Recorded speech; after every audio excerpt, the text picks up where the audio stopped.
Hello and welcome to the GuyShrink podcast, a bi-weekly show of no-nonsense, thought-provoking ideas and down-to-earth coaching for life.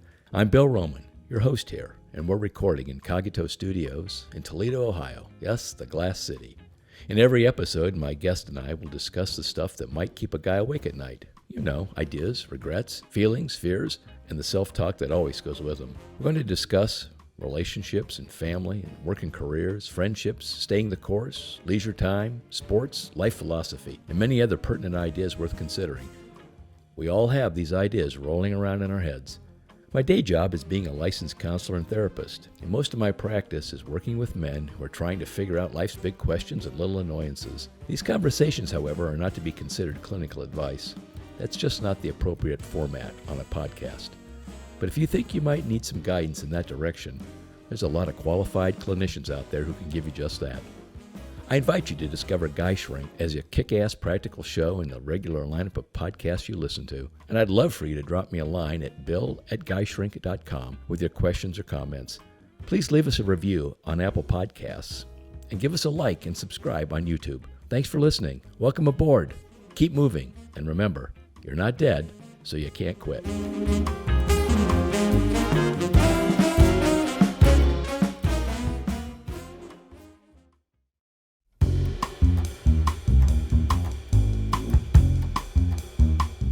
Welcome to GuyShrink. I'm Bill Roman, the host here. This is our bi-weekly podcast on what keeps a guy awake at night, what kind of thoughts roll around in his head, what's cooking in his brain.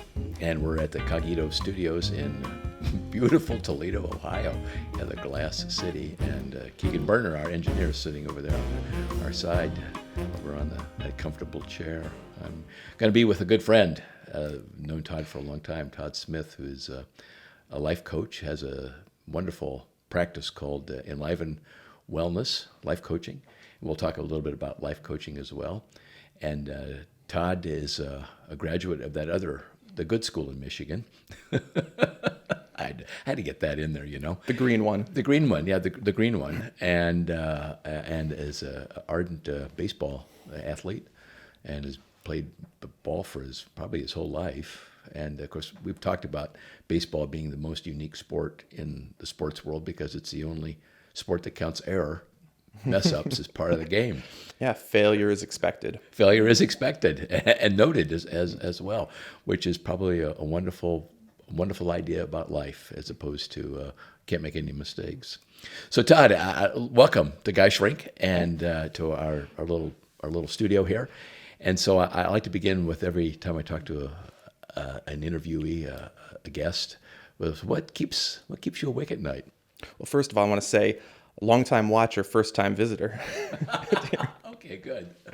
And coming at you from Trilby, from the Trilby area of Toledo, yes. near where my mom grew up. So, okay. What keeps me up at night? Oh,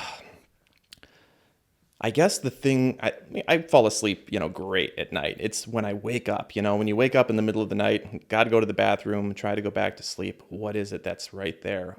It's financial stuff usually. It's like, thinking ahead of all the possible bills or the things that, what are my kids going to need? Or, where do we have to travel and how am I going to, make that happen? Where's the money going to come from? And then I just have to I do my best to just let it go because in my experience in my life, worrying too much about things that are too far out there just doesn't do any good. And, it's always come, whenever I've been concerned about, where the money was going to come from, how, I was going to make things happen. It would show up, whenever I'm worried about, clients, and whether that's always a worry. Are there going to be enough clients? Are they going to come? Are they going to come knocking on my door? That was one of my big worries when I started all this. Where are they going to come from? Then they just start showing up. It's inevitable. Whenever I start to worry about it, if I'm able to let it go, it's, within a day or two, I get more phone calls and, those are the things. It's usually things around, I don't want to say survival. I guess, the financial side of things is about survival. So please say a few words about how in the world did you find your way into this business calling. I mean, I think it's more of a calling for you than business. Absolutely. Of life coaching. Well, I was a school psychologist before this for about 10 years or so. And in that training, and not in that training, but in that job, I was trained as a coach. But the coaching was around as a literacy coach. I was a literacy coach. I was a coach for teachers and families, for students on the autism spectrum. So I got, background in coaching there, but it never really clicked with me that it was something. I didn't realize it was a thing outside of that environment. And it was about 2014 that I was using an app. I think it was called the Lift app at the time. Now it's called Coach Me. And it was for tracking your habits. So, I was doing a lot of healthy things. I was, trying to drink enough water. I was trying to exercise daily. So I'd get reminders and then you'd check in on this app. So I was, I had gotten into really good shape at that point in my life after not really, I've always been in decent shape, but really putting in honest effort regularly. And so I was on this app and I was using it well, using it regularly. And at some point, the guy that developed the company, he reached out to a group of people who had been using this app and said, "Hey, we'd like to train you to be a lift coach." So that's what I did. I realized that this is a thing. This is actually a job that people can do. Of course, my mind went to Will Smith in the movie Hitch, and that almost took me out of it. I'm like, oh, I don't know if I want to. I don't want to be that. But no, really, I recognize that this is something. This is a way to help and support people. So I went through this training, and with the app, it was completely text based to start. And I realized I'd need like 200 clients to actually make a living. So I knew going in that this wasn't really something, I wasn't going to pursue being a lift coach, but I was going to use it as practice. It was going to be a platform that I could get my feet wet and get going on it.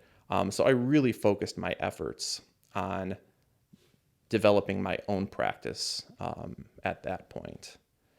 So yeah, that's how I got involved. Well, I know as we talked earlier a little bit about this, you said that the training was what you called neurobiologically based. Could you say a little bit more about what that's about? Well, it really focused on the training that they offered was I can't remember the program itself, but there are a lot of programs out there for coach training and certification, and this was one of those programs, and it was neurobiologically based, and so the focus was on understanding the mind and understanding basically how our habits work, why we make decisions that we make, understanding the biology and the neurology behind human growth. So that interested me because I have I enjoy science, that kind of background. And a lot of coaching was, especially at that point, was more along kind of the spiritual realms, which, interests me too, that side of things, but there wasn't necessarily a lot of science behind it.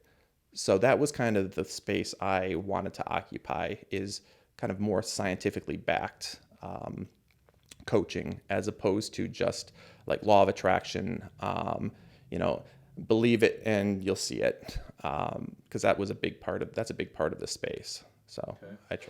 As you talked about neurobiological and how that works with habits, it's kind of like if I have a repetitive behavior over a period of time, I begin to hardwire, and I think that's the words that those guys use, hardwire the neurons in my head so that a habit I don't even think about, I just automatically do. And so one of the ways of changing habits is to unwire, then rewire, and it comes through practice of a new kind of behavior. Yeah. I'm sensing that's what you were trying to do with your clients. Yes. Behavioral change happens through intentionality and then practicing some new kind of behavior. Yeah, recognizing that it's something that's something that's happening, being self-aware enough to recognize that this is a habit. This is not Just because I've always done things this way doesn't mean I always have to do things this way, that I have to respond this way. And when I talk with clients about it, the way that I kind of describe it is, it's like a path through the forest. You've got generally you walk into the forest, you're going to follow the path that's there, right? Sometimes it leads you to a cliff. And so you might have to find your way, a new path out of there. So you might have to cut yourself a new path and go through some thick stuff to get where you want to go. So that's really what it's about. You've got that hardwired path there, and it's not always the best path. It's just the place that you've gone before. Okay. I know James Clear and I think what is it, BJ Fogg have done quite a bit of research in habits, and I can't remember which one of these has said this, but said something. A habit is a cue followed by some action. So if I can pay attention to the cue and then where does that take me automatically, and then if I can put something in between the cue and the acting out, I have a chance of having a new result of acting out. I think it was the cigarette smoking research that they did. You want to stop smoking? Here's an idea. Okay, after I eat, I always smoke. That seems to be the cue and the habit.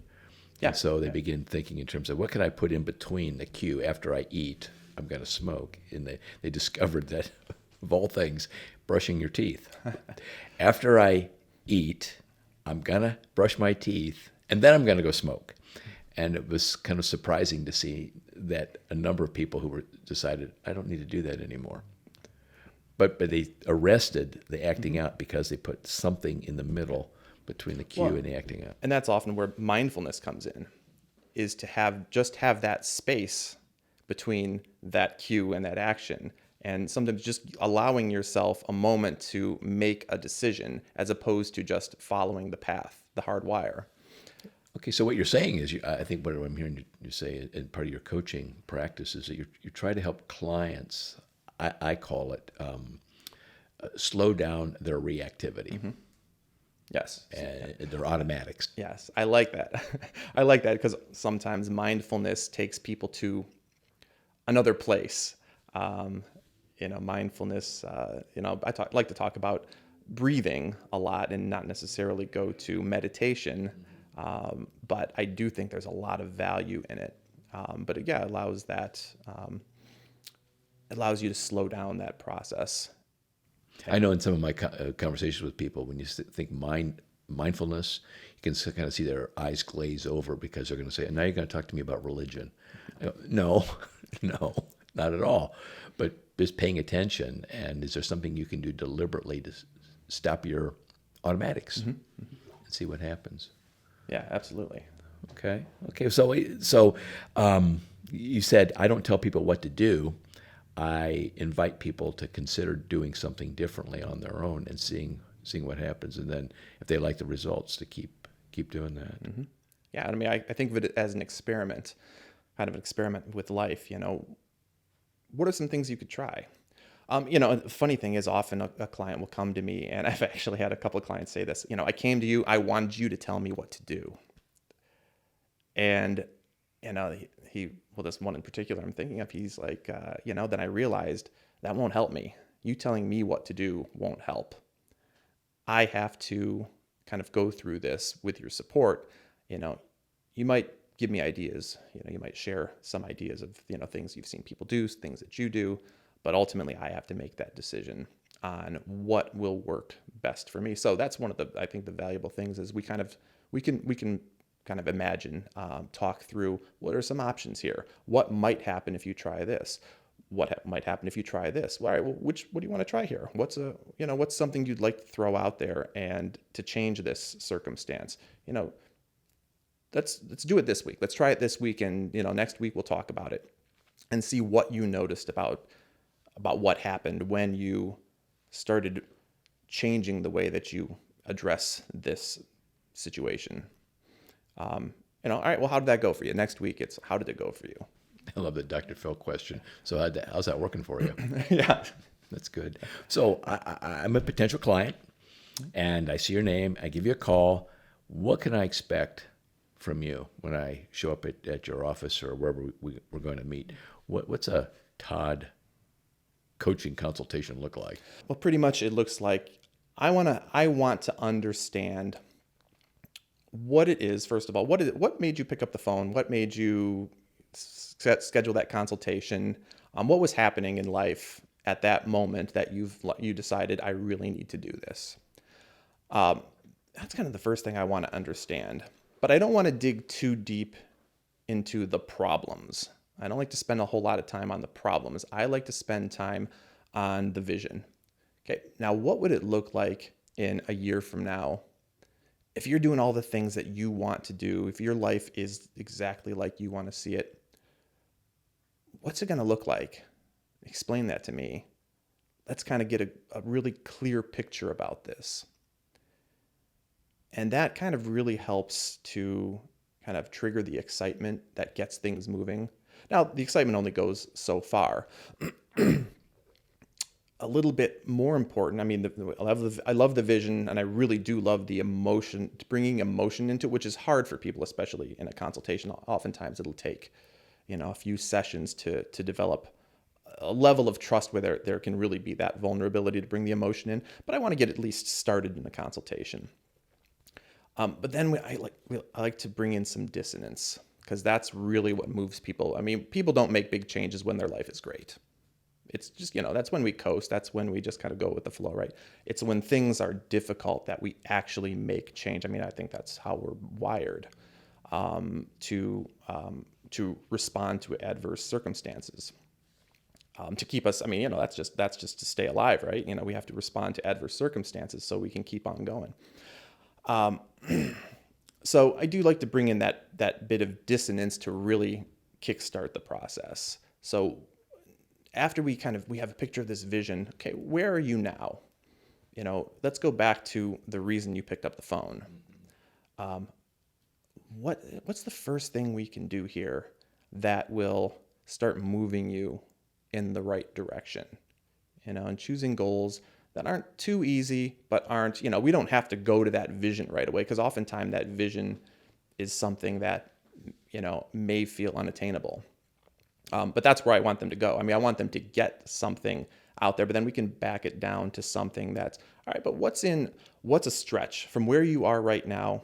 What's something that's a stretch? And let's work on those as goals. Let's get that stretch out there.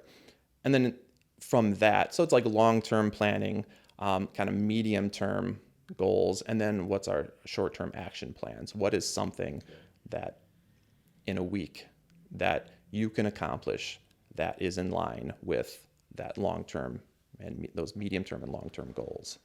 Okay, so shifting my focus from my vision is I want to make $1 million by the time I'm 25. Yeah, those money goals. Why? They're more lofty ones than tell me. that. Yeah, They're more lofty goals than that. Yeah. Yes. Yeah. Yes. So tell me about what the $1 million would mean to you. In that vision thing, Todd, how in your work with people, how much do you think that people allow certain circumstances in their life to define who they are, and they don't know how to get out of that? I'm thinking of a conversation I had many years ago. A bright woman came to my office, and she was pitching some advertising for a local newspaper or something like that, and we were talking. She's trying to get me to sign on a contract thing, and we were talking. She told a little bit about herself, and she was had just gotten out of a very bad marriage, and was really having a difficult time emotionally. But she was trying to sell me this stuff, and for some reason, I just said, "What do you think would happen if you didn't define yourself as a divorced woman?" And all of a sudden, she's a puddle of tears in my office, and I'm going, "Oh God, what did I do now?" kind of thing. But that really stuck with me about how we allow maybe past circumstances to define who we are, and that I don't know how to get out of that because I've never even thought about not allowing those kinds of circumstances to define me. Mm-hmm. So do you find that working in what you're doing in practice? Absolutely. That was actually, back when I was a school psychologist, that was kind of my recognition of the difficulties of labels was there. I mean, sure, it makes things easy to talk about, but it also kind of adds a lot of weight to someone's self-definition. So I would often try to, understand from teachers, from parents, what it looked like for a particular student who may have had a learning disability. But what's a learning disability look like for them? Let's describe characteristics here, and let's describe how, what we would like to see from them. So that kind of translated into what I'm doing now, where people come in with maybe a psychiatric diagnosis, maybe a self-diagnosis of, in whatever way. It could be, I'm not good at, talking to people. But that's still kind of a definition of, I'm an introvert, so I don't do this well. So let's describe what being an introvert looks like to you, and what you would like to be like. And how does that, the characteristics behind that label, how does it serve you? Because oftentimes I think some of the things that we perceive as negative have a lot of positive benefits, and they've served us really, really well at some point in our life, at many points in our life. So how do we take the best of that and use it? And then how do we also kind of bring in the other characteristics that are really, really important to us?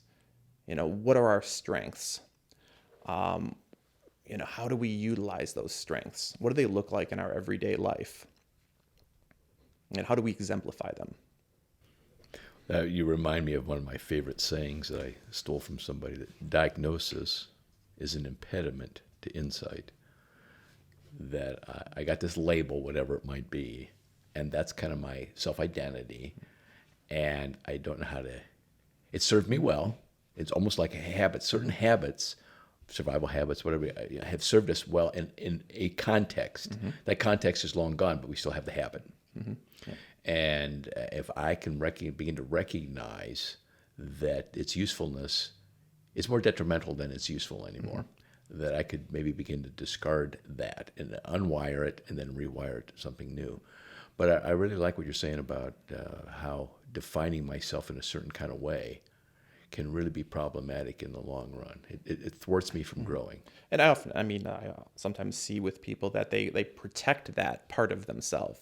They protect that diagnosis, or those characteristics that they are struggling with, to challenge them. Sometimes there's a bit of kind of pushing back on that, but that's who I am, but it's just a diagnosis, or it's just a characteristic that you've identified as not serving you well, but then there's a certain protection around it. So breaking that down, and that's why I think, to me, it's so important to take the positive aspects of it, so they don't have to defend it.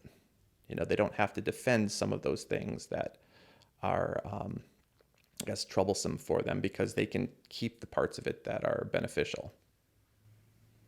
But discard, I don't know if the word discard is the right word, but it's not, recognize that the usefulness mm-hmm. is limited, and right. I don't need to let that particular situation control me. Like, I'm divorced, or a single parent, or whatever. That's a piece, but mm-hmm. that's not who I totally am. Yeah, and let's talk about how maybe that divorce, you're in a better place now because of that. How does that circumstance now serve you? How have you've survived that? You're obviously here right now, and so you've made it through that. As a single parent, what are the greatest characteristics of being that single parent? Maybe it's, I'm resilient, I'm persistent, I'm strong because I've had to do this. Great. Those are awesome things. Now the negative aspects of it, we don't need those anymore. Like, nobody wants to be with me because I'm a single parent. Nobody likes, somebody who feels like they have to be with their kids 24/7. Okay, we can discard some of that, because those are a lot of beliefs, and those are just beliefs. Your beliefs, they aren't necessarily truths. So what are the truths? Let's challenge those. Let's challenge the beliefs and identify what your actual truths are. Or let's think of, I'm sure other people that are single parents too. What do you admire about them? Why are they different than you are? Where can we find those examples of things that challenge your belief on this thing that's holding you back? So, Todd, as we've talked about maybe not defining myself out of certain circumstances, what are some ways that you either through your experience or through your coaching have helped clients to, I call it like a road to recovery, moving past something that's been blocking me? What are some ways that you think are helpful to forge a new road? Well, right now I'm working on with a colleague of mine, a future colleague of mine, who's going to do some coaching with me, Esperanza Resendez. We're working on a program for, it's called Flourishing After Divorce. It's helping people who are dealing with divorce, who are, maybe separated, maybe going through divorce, maybe 5 years divorced. And they don't even have to be like married. They just in a relationship that is ending or has ended. And this is about supporting people in that road to flourishing after divorce. Because as you said, there's a lot of maybe negative labels or negative feelings about failure in that experience. So some of the ways that as we develop this program, it's going to be a group coaching program where we're going to use the group to help support each other along with our facilitation. But a lot of that is going to be around, let's identify the challenging situations that you've faced in life and how you've taken that, how you've catalyzed that into growth. And let's really focus on the growth aspects of this. This isn't, I think that's a lot of, what I've done. We both, us as facilitators have been through divorce and breakup. And so we are able to use our experience as well as our training and, the things that we've discovered through the process of, catalyzing the difficult things and bringing in our strengths to continue down that path of growth and recognizing what it is that would be flourishing for us, and how do we develop new skills to continue to move forward in this. And I think a big part of that is having conversation, being able to talk through things in a supportive environment, to be challenged on beliefs that we may hold, and being able to kind of tease out what is a belief and what does the actual evidence show us. Because there can be two people that have had the exact same experience or very similar experience who might perceive something in a different way. So bringing in the perspective of other people going through the same type of thing kind of helps us to break down a belief into possibilities. What else could be going on? Because I can only see this from my perspective. I can try really hard to see it from someone else's perspective, but it's helpful to see other perspective. Sure. Well, we say in the AA program that there's the program of Alcoholics Anonymous, and it's very clearly defined and set out that if you do these things, your chances are really, really good that you have a good chance of staying sober in this situation.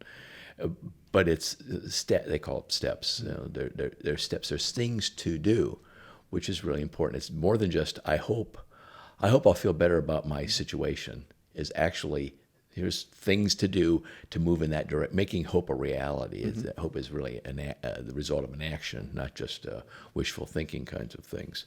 And so what are some of the things that you may have recommended to people as they have this vision of, I need to have a different view of my life than what I have. Mm-hmm. I'll use divorce for an example because you brought that up about divorce recovery. What are some things I can do in my divorce recovery program?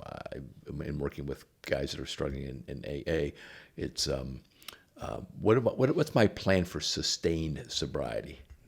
And so you got to have some ideas of stuff to do, action steps. So what are some things that you may have recommended, just as you're thinking here about, for instance, divorce recovery thing? What might be helpful? writing. I mean, I think journaling about things, writing about things is important.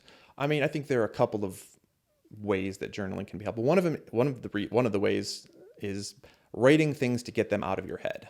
That's one thing. Then the other thing is kind of that visioning that we talked about. Visualization is important. The more clearly that you can see something, the more clearly that you can write something, the more real you can make it. So yeah, the journaling on one side, let's get the negative thoughts down on paper. We can even burn those, throw those away, or, save them off somewhere. And, if you want to revisit them later after you're in a different place, maybe, but just getting those perseverating thoughts gone, but really focusing in on where you are, right now, because in any given moment, you're okay. If you stop and think, you could be really, really worrying about something. But if you can stop in that moment and notice, you're going to notice, I'm okay right now in this very moment. I'm safe. I'm, healthy. I'm okay. And then taking where you are and looking at kind of what this vision really is for yourself, and what are the daily steps that I can take? What are the habits that I can build to continue along this positive path? And what are the habits that I really need to give strong consideration to changing? So those are, setting out action steps and actually writing things down, making a plan. In the short term, that's doable. That, you are 80 to 90% sure that you can accomplish. And even if you don't, you can still come back and go, okay, I didn't accomplish this to the degree that I had hoped, but what else happened? Like what circumstances could change? What things came up? What are some things I would, if I were to redo this next week, what are some things that I'm going to put into place that will make me that much more likely to find success in that? So I think those are some ways that I like to support people. Some tools I give them. I think writing is a big part of that. Envisioning things is a big part of that, and setting clear action plans. I think clarity is a big part of it. In working with clients, whether it's in a group or individually, one of the things that I often see is generalizing, being very general about things, because then it's kind of diffuse and a little harder to put a finger on if you succeeded in it, which is kind of safe, even though it doesn't, move you forward. So I think the clearer that somebody can be in what they're going to do, the more likely it is to happen. Okay. Daniel Siegel, psychiatrist, and Daniel Goleman, they've done a lot of work in emotional intelligence and neurobiology, and Siegel is a neuropsychiatrist, and they've talked on numerous occasions about the 4 R's: reading, writing, arithmetic, now not necessarily algebra and trigonometry, but more of a analysis of stuff. Mm-hmm. Yep. And then reflection is the 4th R. And I'm hearing you say those things in what you're saying about reading about. Is there some new information I could put in my head? Number one. Mm-hmm. Number two, writing stuff down, like what do I want to see happen, or like you said, negative thoughts. Arithmetic. How's this working for me? Mm-hmm. And then reflection is, how does all this? What is going on in my life? I did this last week. How do I feel about this move? Either moving the needle positively or negatively. Mm-hmm. What's happening? And those are helpful ways of, we're talking about recovery, mm-hmm. having a plan of some kind of sustained sanity. How's that? Mm-hmm. Sustained sanity. And it doesn't just happen. I think that's all built into the process of coaching in general. And it's definitely built into the Flourishing After Divorce program, along with other pieces. But those are kind of the core of all coaching, really. It should be, at least, to get people moving. And I guess that's a big focus is, I think in terms of my practice, it's very much future focused. It's growth, present to future focused, recognizing where you are now and where you're going. And, we address the past in terms of stories sometimes to help kind of bring light to, our future success, future potential for success, but we don't focus there. I think that's the job of therapy. So, given my, my degrees in counseling, at least I think I'm pretty good at recognizing the line. I mean, what I do is therapeutic, absolutely, but it isn't therapy. So. Right. Well, as a baseball player, I'm sure you've watched many films. That dates me right there to say that. Films of games where there was a big E happened out in the outfield or at second base or something. And what is the purpose of looking at the big E, reviewing those errors? What do you think that's about? I mean, even in baseball, that's something that they're getting away from. At least coaching has gone away from that a lot of times. Instead of evaluating what, like a batter, I'm thinking of a batter who's in a batting slump. They've gone away from watching for what is wrong with the batter's swing. Instead, they're queuing up times when they're really hitting the ball well. And when you focus on what they're doing right, it flips that switch. And you don't need to figure out what they're doing wrong because they already know how to do it right because there's evidence of that. They've done it right. So that's where we focus our energy on. What are some times that you've done it right, that this has really worked well for you? And let's focus on what were things like then? How did we make this? How did that happen then? How do we make this happen now? Instead of putting all the energy into, because you see you generally see what you're looking for. So if you're looking for problems, you tend to see more problems. You're making me, I'm smiling now because that reminds me of the research that John and Julie Gottman have done with couples. And it says that 31%, about 31%, there's arithmetic right there. Yeah. 31% of a couple's issues are resolvable. What's that say about 69? And they go, oh, we're screwed. Well, 69% are they're just perpetual. They just keep going for a number of reasons. But one of the things to say is before you start concentrating on the bad, 69%, that's insurmountable. Something's going right here. At least a third of your game is good. Mm-hmm. What are you doing that's good, that's making this work for 31%? Let's keep doing that.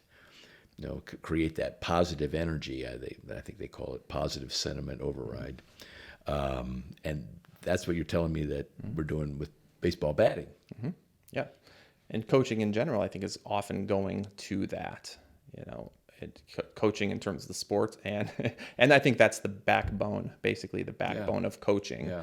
All coming out. Because, when I went through college, positive psychology didn't exist. When I was an undergrad, it didn't even exist yet. And this all came in the late 90s, really late 90s, early 2000s, that it actually evolved into something real because it was put forward, in the APA. Well, this is more than just thinking positively. We'll just think positive. Look for a silver lining. I just blanked on his name. The father of positive psychology. Oh, Seligman. Yeah, Martin Seligman. Martin Seligman. Yeah. Mm-hmm. Okay. That's what I was going for. Yeah, Martin Seligman was the guy, as the father of positive psychology. He was the guy that did the studies on learned helplessness. Yes. With dogs, shocking dogs. Yes. And when you shock them and they have no escape, he found that that was learned helplessness happened. They didn't even try to save themselves anymore. But the interesting thing was it wasn't all dogs that were in that situation. That's how positive psychology was born. He was talking with somebody, I don't remember who it was that he was talking to, who questioned that. He goes, yeah, but what about those dogs who didn't respond in learned helplessness? And he's like, wow, I never, really thought about that. And then that started the whole movement for positive psychology. Let's look at what went right. What's working well. What's at least working. And so I think what I'm hearing, so when we focus on the negative, our coping mechanism just is survival, just survive. Mm-hmm. But if we start moving towards the positive, it's beyond survival, it's thriving. Mm-hmm. Right. moving to thriving. And that's a whole different ballgame than just squeaking through and surviving. Right. Yeah. And to me, that's kind of the demarcation between therapy and coaching. Therapy gets you to some place where you can function. Oftentimes when somebody goes to therapy, it's like they're really struggling day to day in their functioning. And, coaching kind of picks up at that point with, I described it as the white room with, not painted, not decorated. And then we take it to, decorating and making it, what we want it to be, a welcoming, inviting place. I like that. That's good. That's really a good way of looking at it. Yeah. So moving, not letting certain circumstances define who we are, and moving away from survival to thriving. Yep. And having a plan of action to do that. It doesn't just happen. Right. I have a plan, knowing that error is part of the game, but it's just part of the game. It's not the whole game. Yeah. And you've talked about that group about divorce recovery that you and another colleague are going to start, which I think is a much needed enterprise in our world today. And then you also talked about learned helplessness, and that made me think about overfunctioning parents. I guess we call them helicopter parents now, but the subtle message that you end up giving is, kid, you're helpless without me. You can't do this on your own. You can't do this on your own. And that's a difficult place to be. Yeah. I mean, and it's a dynamic in, relationships. I mean, I'm sure I know you've seen this, but it's often a dynamic in relationships. Maybe based on, the way that somebody grew up, they get in a relationship that they don't think they can function without somebody else beside them, kind of directing them, keeping them, in line. It's one thing to be in a relationship and supporting each other. That's expected, right? But to have the sense that you can't function without somebody else. Yeah, my mother took care of me my whole life, and now I need somebody else to take care of me the rest of my life. Yeah, and that's sign up for this. Yeah, that empowerment, to bring that empowerment out in people, that's a big part of the Flourishing After Divorce program. Really feeling empowered that you can, you can grow from that experience. It's really about the growth. How can you grow from this experience? It may be a awful experience, maybe one of the worst experiences of your life. But how have you grown from it from then to now, and how can you continue to grow from that? How can you be what you want, what you desire in life? I always, as you're talking, I always see Viktor Frankl's picture in my head and his wonderful, wonderful words in Man's Search for Meaning. They can take everything away from you except your ability to choose your response in every given situation in which you find yourself. Those are beyond just nice words. Those are difficult words. But boy, how true those are, and how empowering that is. Yeah, and that's the difference. That's the difference between somebody that survives and somebody that may not survive, or somebody that survives and somebody that flourishes. The degree to which you believe that and follow through with that, I think. Okay, well, we've been talking to Todd Smith, a good friend and life coach at Enliven Wellness Coaching here in Toledo. And what's your website? It's enlivenwellnesscoaching.com or lifecoachtoledo.com. Okay. Both go the same place. Okay. And they'll see your picture and read up about you and give you a call maybe. I can vouch for Todd being a great life coach, very helpful.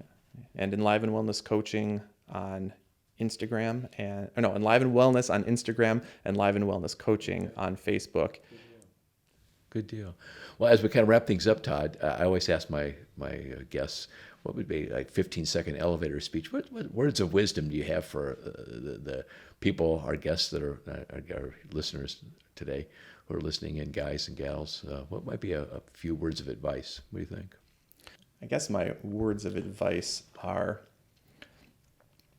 always recognize where you are and where you want to go, and put it in context, and know that you're okay in any given moment. You're okay, and bring yourself back to that moment to make movement to what your vision is, what your desires are in life. Okay, well, great. Thank you, Todd Smith, for being on GuyShrink today, and we hope all of our listeners are going to have a great day. And just remember, keep moving. You're not dead yet. So have a good one.